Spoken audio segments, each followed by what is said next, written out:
everyone, and welcome back to the Today Show Detroit. I am Zach Damon, excited to welcome the one and only Tamika Kitchen Spruce, indie film producer, screenwriter, and disability justice activist. So excited. How are you, Tamika? I'm doing well, doing well. How are you doing? Oh my gosh, you know what? I am doing wonderful. Just really appreciate your time. And we thank you so much for taking the time out of your busy schedule to join us on the Today Show Detroit. But you've done so much, and I'd love to be able to jump right in. Is that okay? Yes.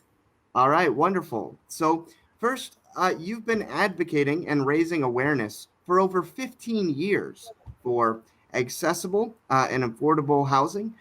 You've also been fighting against voting oppression towards people with disabilities, and of course, racial and gender injustices and health equity. And of course, the interesting part, though, is that part of your activism is in the stories that you tell. And so, your company, Be Influential Films, seeks to produce and write films and documentaries that will influence and inspire the world. And I think that's wonderful. And of course, you specialize in telling stories from underrepresented communities in a complex, thought provoking, and engaging manner. But I'm curious, Tamika, what led you to activism, journalism, and the arts early on?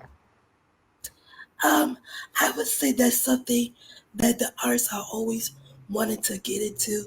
My mom usually tells the story how, I was like 7, 8 years old and I wanted to be, I wanted to audition to be in the Orphan Annie. And so, I always had an interest in the arts, but I did not get a chance to get into that until when I attended Harry Ford Community College, which is Harry Ford College now. It got to theater and the whole, arts by the late, great um,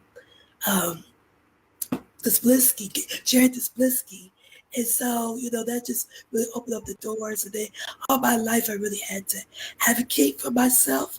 And so, I just really translated that into advocating for others after I became Miss Wheelchair Michigan 2006.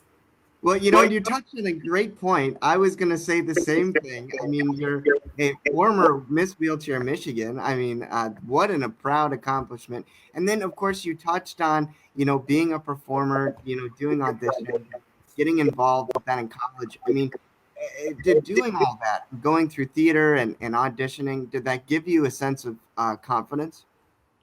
Yeah, it did.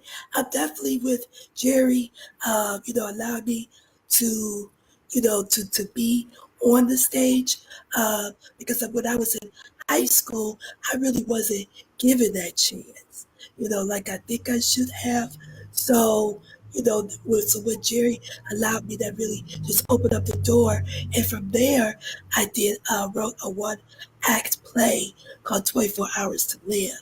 And so, like I'd say, at that moment when I wrote the one act play, and people was feeling the connection to the material, and one guy said if I write anything else to let him know because he was out of state. I said, okay, I think I might got something here, to do. So that's really gave the confidence in my writing ability. Well, absolutely. And then, I mean, you writing that piece as well, just amazing stuff. And, that leads me to, other things as well. I mean, you talked about, the different struggles, growing up, but I wanted to touch on that a little bit more. I mean, so for those that don't know, on July 2nd, 1985, at 6 months old, you were involved in a horrific car accident that left you paralyzed from the mid chest down. And of course, growing up as a African American young woman with a physical disability, obviously there's been some challenges. So, can you talk about what has motivated you to sort of press forward and raise the bar? Yeah, so I would say that really helped me press forward is like I just have my natural ability to really be like determined, and to also I grew up in faith, in the church and everything. So with the combination of, having faith and believing and, my purpose and my capabilities really helped me, push through any negative things that people had to say about me and my ability. Mm. And I really agree with you. I think that believing in something bigger than yourself is important. Of course, just my opinion, but couldn't agree more. Absolutely. Well, and just says a lot about you, and your tenacity and determination. And also what's interesting too is that you have been selected for numerous fellowships from AmeriCorps to Public Allies of Metro Detroit, Michigan. And then, of course, the Michigan Disability Rights Coalition lead program in Detroit. And of course, the Detroit Equity Action Lab at Judge Damon Keith's Wayne State University Law Center, which is amazing as well. So you're also a proud member of the National Black Disability Coalition. So, just a lot of great community work that you're doing, giving back. But I wanted to know from you to others, why is it important to give back to the community? Um, I think it's really important to give back to the community because it really connects you to something, bigger than yourself. And, with that collective energy and motivation, it just does something to you. Like, okay, I know we can, make social change. And that's really what I want to do, with my, either if it's my films or my advocacy work or whatever I do. I really want to connect with the community and make an impact, and make a difference and a change in the systems and society. So, when you do it, that just really helps you, makes you happy, and it makes you have a greater sense of purpose. Oh, I think that is amazing. And of course, you touch on social change and how that's needed. I mean, in your opinion now, have you seen, kind of that positive shift? I mean, especially in media.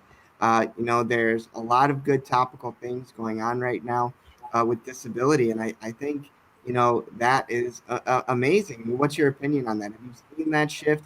Is it getting better? Do you see sort of a light at the end of the tunnel?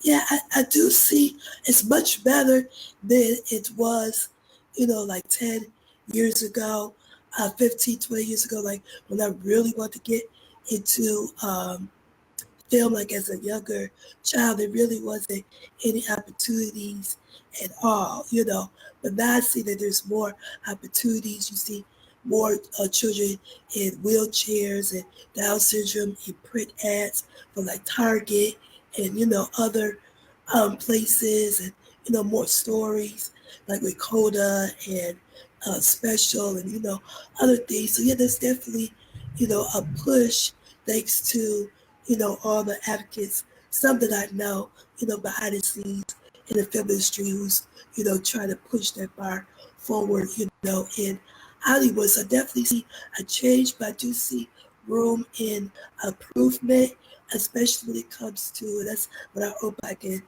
uh, uh, contribute, but more stories of people of color and women, with disabilities, because that still you really don't see too many stories centering, women with disabilities or people of color with disabilities in film and television. So I think there's more room for that. Absolutely. Well, on that point, folks, we're going to take a quick break, and we'll be right back with Tamika Kitchen Spruce.